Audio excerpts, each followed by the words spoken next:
ایک بہترین اسم اعظم ہے اور 7 درود شریف ہے۔ جتنا دن بار چلتے پھرتے پڑھتے رہیں گے اس کے اثرات خود دیکھتے رہیں گے۔ آپ کی مانگی دعائیں بھی قبول ہوں گی، جس سے آپ کے رزق روزی میں بھی اضافہ ہوگا، جس کے آپ کے گھر مار میں بھی اضافہ ہوگا، جس سے آپ کی بندشیں رکاوٹیں انشاءاللہ اللہ کے حکم سے دور ہو جائیں گی۔ السلام علیکم ورحمۃ اللہ، میں ہوں مفتی بلال احمد قادری۔ 4 ربیع الاول شریف فقر و فاقہ دور کرنے کا بہترین اسم اعظم۔ آج کثرت کریں اور مالدار ہو جائیں۔ آپ کی مانگی دعائیں بھی قبول ہوں گی، جس سے آپ کے رزق روزی میں بھی اضافہ ہوگا، جس کے آپ کے گھر مار میں بھی اضافہ ہوگا، جس سے آپ کی بندشیں رکاوٹیں انشاءاللہ اللہ کے حکم سے دور ہو جائیں گی۔ ویڈیو کو لائک کیجیے گا، چینل پہ نہیں ہے چینل کو سبسکرائب نہیں کیا ہوا ضرور کیجیے گا، ساتھ لگے بیل آئکن کے بٹن کو دبائیے گا تاکہ آنے والی تمام لیٹسٹ ویڈیوز آپ کو بر وقت مل سکیں۔ صبح اٹھیں، ایک تسبیح درود شریف درود ابراہیمی جو نماز کے اندر پڑھتے ہیں، اللہم صلی علی محمد وعلی آل محمد کما صلیت علی ابراہیم وعلی آل ابراہیم انک حمید مجید، اللہم بارک علی محمد وعلی آل محمد کما بارکت علی ابراہیم وعلی آل ابراہیم انک حمید مجید۔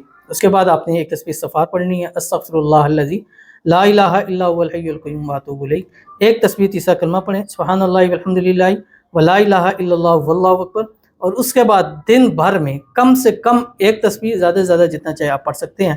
پڑھنا کیا ہے آپ کی اسکرین کے پر آ رہا ہے، جزا اللہ عنا محمد ما هو اہلہ، یہ پڑھ کے اس کے بعد یا اول الاولین یا آخر الاخرین یا ذا القوۃ المتین یا راحم المساکین یا ارحم الراحمین، پھر جزا اللہ عنا محمد ما هو اہلہ، یہ پورا اپنے جزا اللہ سے شروع ہوگا، پھر اسم اعظم، پھر آخر میں، یہ ایک مرتبہ ہو گیا۔